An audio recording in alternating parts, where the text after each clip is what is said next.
I'm going to call to order tonight's regular meeting of the Board of Commissioners, September 11th, 2018.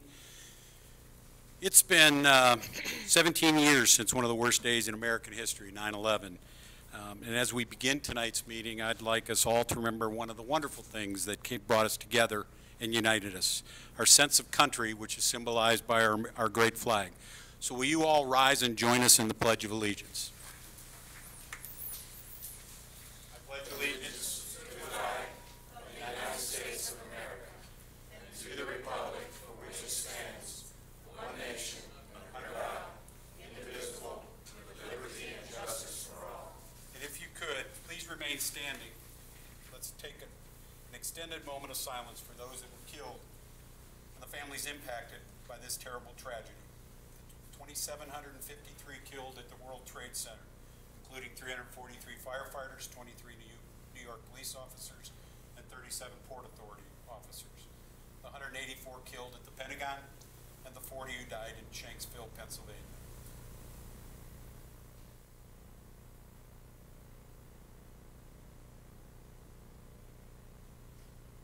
Thank you.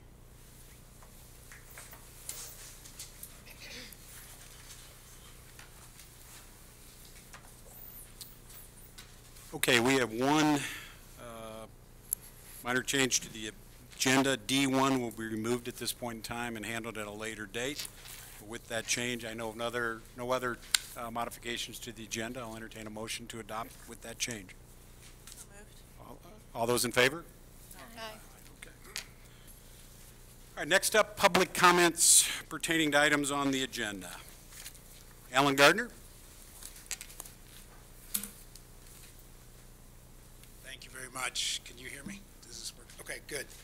My name's Alan Gardner. I'm 6426 Snow White Field Road. I'm actually a resident of Mineral Springs. Let me tell you a little bit about why I'm here. First, I want to talk about our farm. Gwen and I, who's in the audience, we have a 30-acre farm 2.5 miles east of Waxhaw off of Route 75. In late 2015, we built a treehouse there. We were featured on Treehouse Masters, and it was aired on TV. After that airing of that show, many of the local residents asked us if they could visit our farm. We opened it up, and we've had every other Saturday generally tours of our farm, and several thousand people in the area and even internationally have come to visit us. We've also had the Waxhaw Women's Club tour of homes. We've had churches, schools, home schools, and even a photography class for disadvantaged youth come out to our farm. This year we contributed donations from 2 of our tours to Odyssey of the Minds, students from Cuthbertson and Kensington. And we also plan to host the Waxhaw Women's Club tour of homes again this year. We have a Facebook page with 2,300 followers, and we encourage you to follow us so that you can understand what we have. So why am I here? I think you're going to hear about the Waxhaw Parkway tonight, at least initially, and there'll be a lot of talk about it over the next few weeks. So let me tell you what's our situation. A little over a year ago, we found out that Waxhaw had proposed a route for the northeast section of the Waxhaw Parkway and submitted it to the Charlotte Regional Transportation Planning Organization, known as the CRTPO. This proposed route splits our farm, does significant damage to our main house, several of our neighbors' homes, and destroys the treehouse that was built on the property. Over the last year, I've been consumed in researching the parkway, and Waxhaw has actually been very helpful in doing that. I've had multiple conversations with Mayor Maher, Mayor Becker of Mineral Springs, and Union County Commissioner Helms. Some of those have been contentious, but a lot of them have been good. In the process, we have gotten great support from our community, as well as from several of the commissioners from Waxhaw and Mineral Springs. Several of these commissioners and mayors have visited our farm to see what is at stake. Several of you here tonight have spoken out in support of preserving Storybook Farm. We have an upcoming meeting of the CRTPO on October 17th. They're going to decide how to prioritize the Waxhaw Parkway, which will determine if it's going to get built in the next 10 or so years.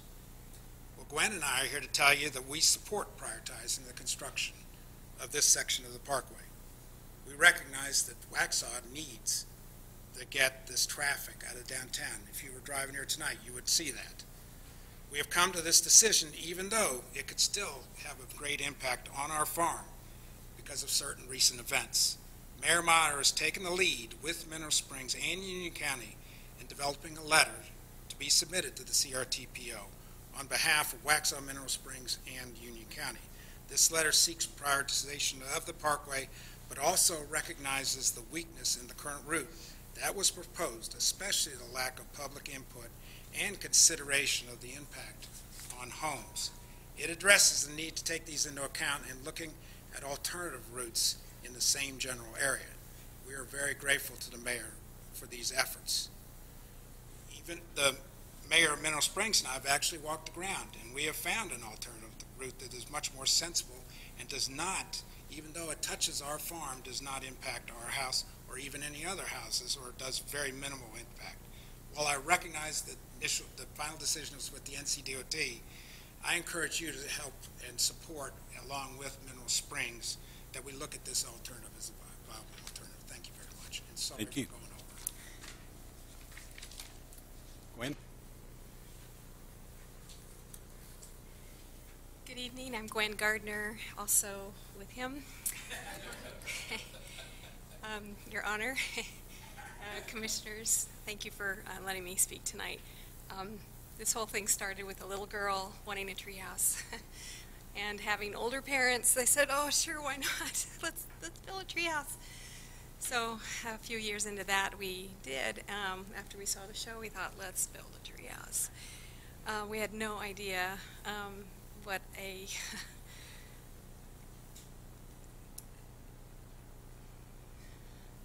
what an impact it would have, not just on our lives, but our community.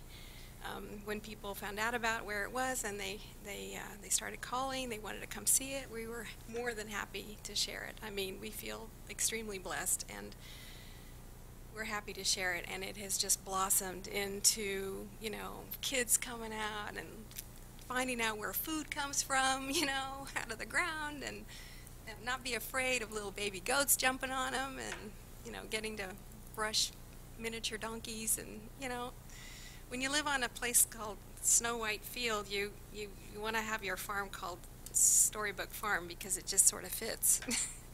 Anyway, we've just had lots of wonderful experiences. Al and I feel more blessed than we've been given a right to. We've had some very humbling reviews from the people that have come to see our farm, and the main thing is we don't want to see anything happen to it detrimental. I mean, we are all for a parkway. We know we need it. So we support you in this and just want to find a sensible way to do that. Thank you so much, and come visit us, please. Thank you.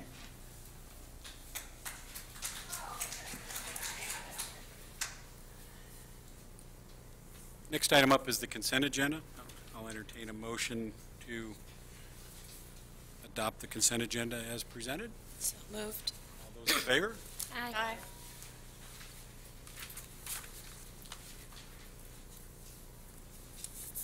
Mr. Ferguson, some recognition?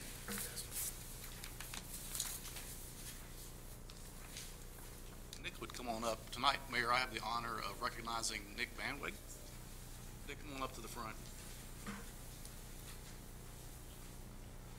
Nick is, as most of you know, is our IT director for the town of Waxhaw, and Nick's been with us now for 5 years, and he's made an impact on getting our IT infrastructure really in great shape.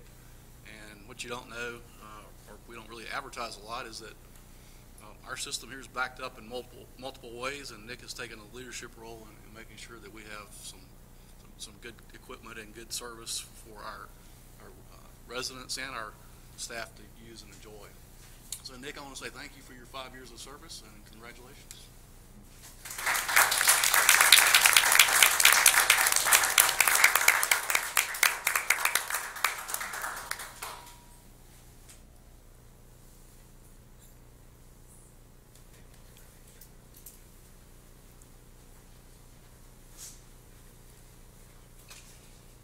Okay, next up, And I moved this up to a presentation versus the end of the meeting and report, so it could be discussed if so needed, and so people could comment it as well. And this is an update specifically on the Waxhaw Parkway. In the packet, in the agenda packet, was a letter that I worked with Mayor Becker and Commissioner Helms on in terms of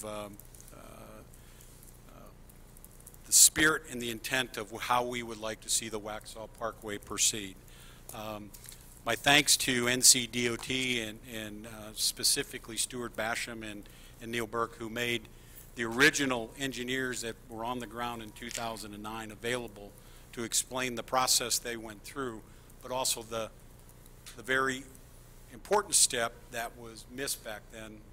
Even though it was intended, you have to understand that the state law fundamentally changed between 2009 when they started and 2013 when some of this should have been completed. And that step in that process was public input. Kimberly Horn took it a step further and worked with DOT and came up with a suggested approach in terms of how we approach this going forward. We took the necessary step, as Mr. Gardner said, in 2017 by adopting the route. Was a step that had to occur to place the alignment on the CTP, the Charlotte Transportation Plan, the Regional Transportation Plan, and that's how we get it in the hopper for a consideration in the scoring and the analysis and all of that stuff. I won't read the letter in detail. It's in the packet. Mayor Becker is presenting it to his board Thursday night. Commissioner Helms has shared it with the county commissioners and shared it with the the county CRTPO representatives yesterday. And on top of that, NCDOT is committed with staff, and staff worked this through with them yesterday. We will also have a public input session here in Waxhaw on the 25th regarding the parkway and regarding the scoring and regarding the data analysis with DOT participation. September 25th, Tuesday night, 6:30 p.m. And they will both attempt to clarify some of the misconceptions and misinformation, but also walk through this process. And I think it's really important to hear what that process means. They do the data analysis and they assign what they call points to the parkway. That's the only way it's going to get considered. But the division and the CRTPO organization have, at least as of last week, had committed to assign points where it would begin to be considered as a viable project. We asked for, and they are receptive to, a process and structure that compiles all the existing documentation, produces an updated constraints mapping that includes the impact of growth and change this region has experienced. When they first did this, that was in 2009, Waxhaw was not yet coming out of the recession, depression, and a lot of things have changed since then. Not the least of which is they've committed to widening 16, which ends at the Waxhaw Parkway, and you better have a place for it to go at that point in time. Public meetings and workshops to seek input from the citizens, that's scheduled for September 25th at 6:30 p.m. They are going to produce several alternative routes for the parkway. They recognize that the current line on the map was drawn without benefit of a multi-step process such as this. They're going to develop and share an evaluation matrix to grade and compare each alternative. I won't go into the complexity of that because I'm not sure I could explain it, because it was explained to me 3 times by 2 different engineers, and I get that there's all sorts of data points on that, and that's best left to the engineering team on that. But they're doing that. And places that matrix will place a high priority on minimizing impacts to existing neighborhoods and residents. And from there, select the most appropriate route for the region. The whole intent here by doing this is, we can talk about the parkway till we're blue in the face. We need to eliminate the uncertainty. We're creating a whole bunch of uncertainty for the whole region. And so the sooner we get on with this and do this, the better. So that is the gist of the letter. We've shared it, and DOT has asked if we would share it next week at the CRTPO meeting, and So I throw it open to the board. Any comments, concerns, considerations? Otherwise, I'll submit it and we'll go forward. So. All right, thank you very much. First item on old business. Again, Mr. Ferguson. Yeah, so on October 24th, 2017, the Board of Commissioners approved a policy that basically explained how funding for nonprofit organizations would be transferred to them during the coming years.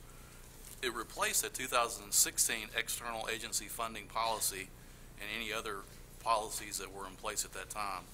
Since then, at the budget work sessions this past spring, particularly on April 3rd, there was consensus by the board to consider eliminating nonprofit funding and discontinue the program within a year. A few organizations were still funded in this past budget. All appropriations that were in the funded budget have been dispersed at this time. And so this is really a good time for the board to take a moment and decide whether you want to repeal the policy that was established in 2017. And staff's ready to answer questions. But before we get into the budget cycle for next year, we really need some certainty on what to tell external organizations.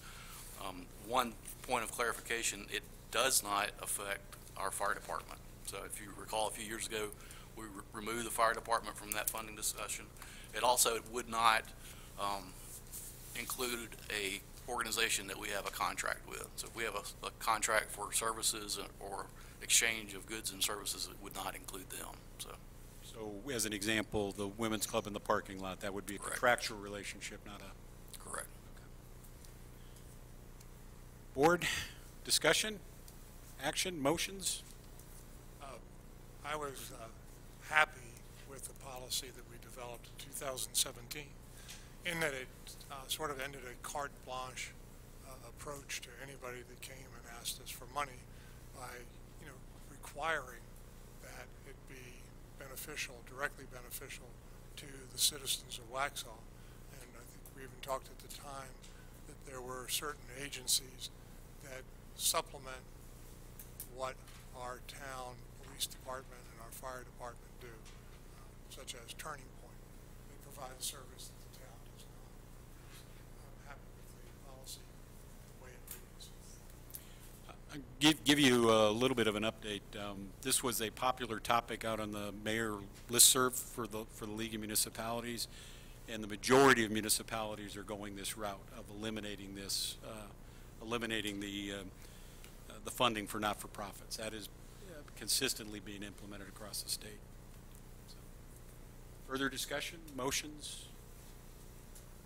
I'm with Commissioner Burrell. I'm not in favor of repealing the policy. I felt like there were some organizations that were they provided assistance to some of our citizens, and I feel that we still need to have a policy in place in case we feel in the future that we want to go ahead and help those again. Okay. Other discussion? I would be in favor of repealing the policy like we talked about during the budget sessions. We don't have the money. I'd hate to see our taxes get raised again next year without trying to rein in our spending. I have a comment. I know this has been a discussion over the last 3 years and even before, and quite a few people have stated that they would rather choose to give their donations to their choice, not our choice, with their tax dollars. So I'm in favor of repealing. Which would also give those citizens their tax write-off, right? Mm-hmm. But if we take the money from them in taxes and give it to organizations through a policy, those citizens are not only not choosing, they're not getting the tax write-off that they would get from donating it on their own. Other than however their accountants suggest Yeah. they conduct themselves with their town taxes. Mm-hmm. What do we want to do? I'll make a motion that we continue the current policy as is.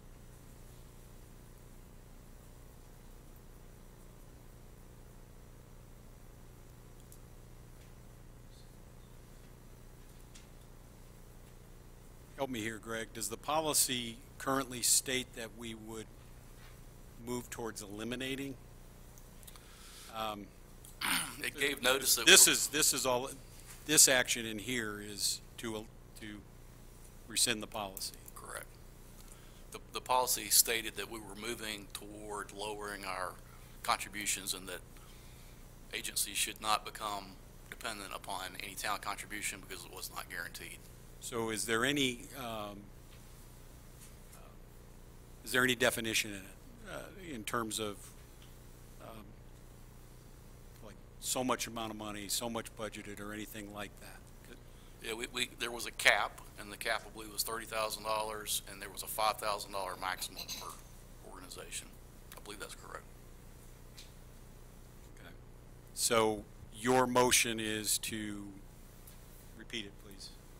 To continue the October 17th policy, if that's the correct date, as is. Okay. We have a motion on the table. Any further discussion? The motion on the table is to extend the policy establishing guidelines for funding of nonprofit organizations, which was approved on October 24th, 2017. If no further discussion, all those in favor of extending the policy, please raise your hand and say aye. Aye. All those opposed? Nay. The nays have it, 3-2. So with that, we need I move that we rescind the previously stated policy.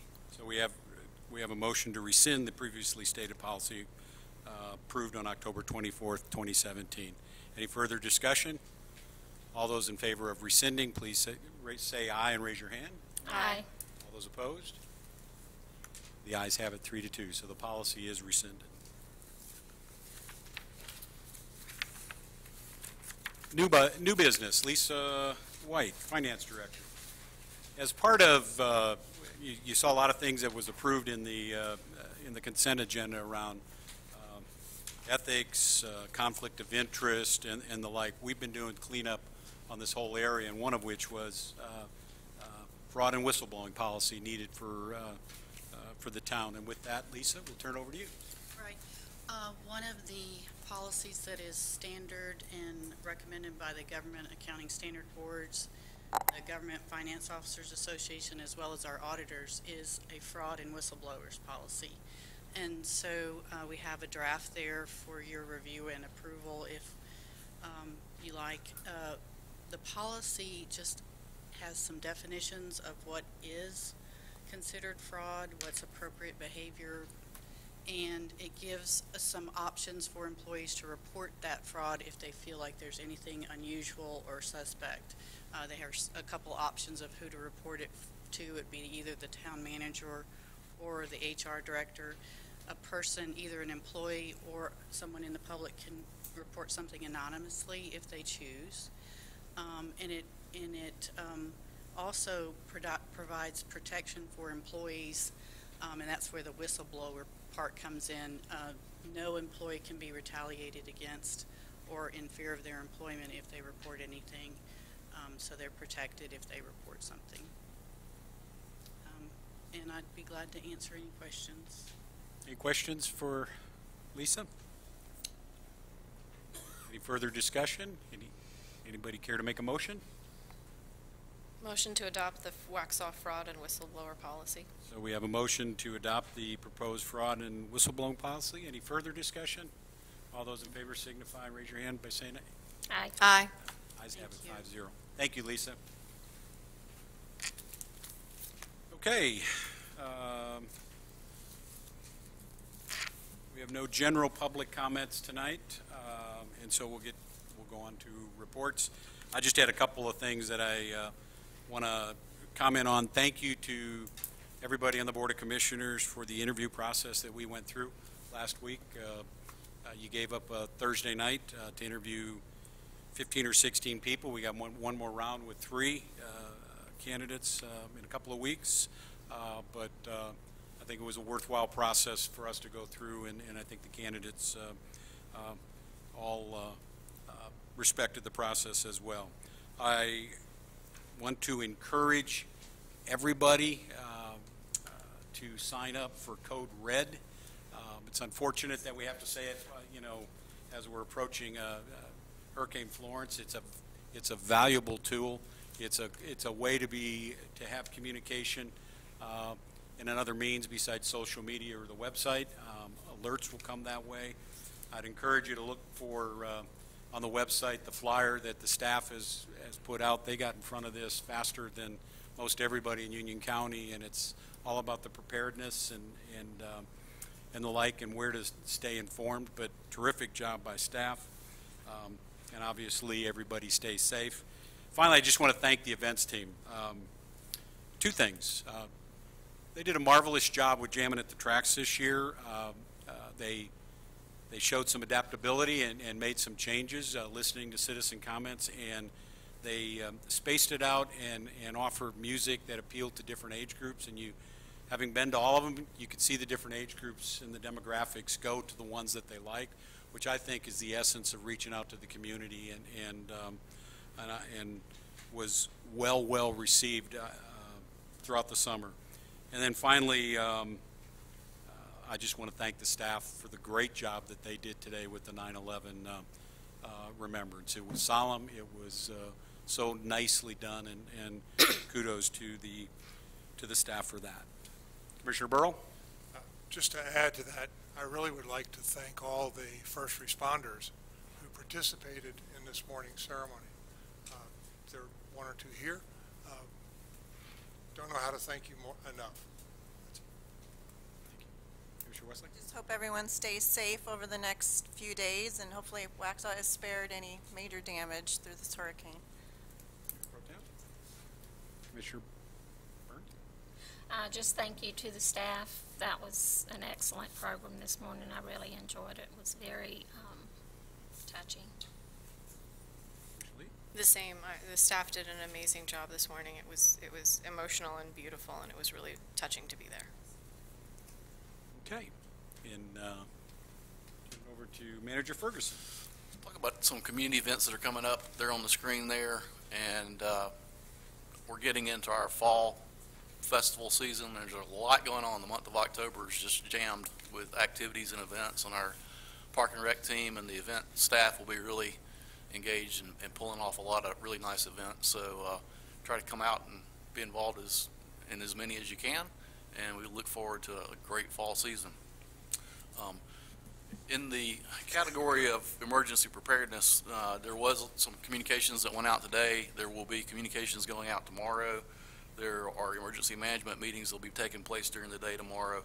And as soon as we get a clearer picture of kind of the total impact, we'll try to communicate as much as we know and kind of what the town's response is. One thing that we know we're going to do proactively is on Thursday afternoon, our parks and our trails will close.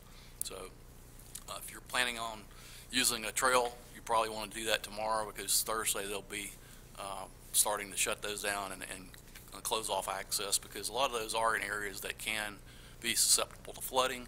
So we don't want our residents there, and we don't want to put emergency responders in a difficult situation trying to get somebody out. So, and they'll stay closed until we can get in and do assessments and determine if they're safe to open back up. So that may likely be,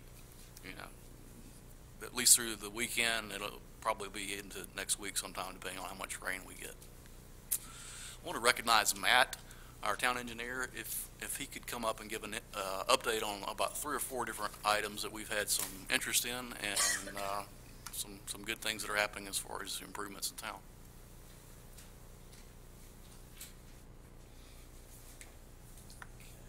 One of these again. The 4 that we were talking about today as staff. So you had parking, paving, and Yeah, downtown. generally just for public information, because they're not directly town related activities. There is paving operations going on through the developer at Millbridge and at Curitin, I believe phases 2 and 3, where they're preparing to turn over the streets, and so they've had to do a lot of repairs and resurfacing to lead into that, and just to let the residents know, and anybody else in the public that's affected, that is ongoing. And also NCDOT is also conducting operations, and that includes Pine Oak Drive, as well as West North Main Street, which ties into Waxhaw Marvin. They're doing standard maintenance, routine annual maintenance, and they haven't directly contacted us, but we found out through the course of them doing this work that they don't necessarily guide the schedule, so they can't really tell us specifics, but their contractors have until November 15th to complete that work, so that'll be ongoing. And I believe specific to the downtown and the Waxhaw Marvin Road work, that's going to happen this week, and weather permitting, we'll finish up next week. Pine Oak is still kind of in process, and I've not really heard anything specific as to when they'll get back to completing that one. The last item was parking on 75. Right. And so we've had a request from Fox's Pizza, Rick Hodge, to try and understand why there's no permitted parallel parking in that area, and both the OT and the town agree it's just not conducive to that use in the current alignment of the road and the way the shoulder and the properties have been developed. It's not anything that we can, for the public safety, kind of say the situation is okay to handle it as it is. There's certainly considerations as we consider future parking needs to maybe make improvements in that area to maybe facilitate that. But as it's laid out now, neither the DOT or the town have really consider that an ample place to park safely. Thank you. Thank you, Matt. Any questions for the manager? Mr. Mayor, may I have a Absolutely. brief comment? Thank you. I haven't discussed this with the manager, with you, or any of the commissioners, so I'll leap into this knowing that I haven't become aware of this not being a possibility, but the state of emergency declaration needs to occur as quickly as possible when you know the weather, because absent that, your FEMA reimbursements do not come for any damage done prior to the declaration of state of emergency. So, and I know I'm preaching to the choir, but I didn't want to not say that and later regret that I didn't say that. So I'm sure his preparedness team is ready to go. And in the past, I believe you prepare the letter and so it can be signed quickly. Yeah, the clerk's office will take the lead and has this is a standard format letter, and I think we probably have it loaded on multiple iPads, but we'll adapt it as needed. Okay. So fortunately you are prepared then, but I didn't want to let that go by. I appreciate you bringing it up. It's a good reminder. The resolution has been approved. Right. That I was aware of, yeah, so. Okay, any other comments?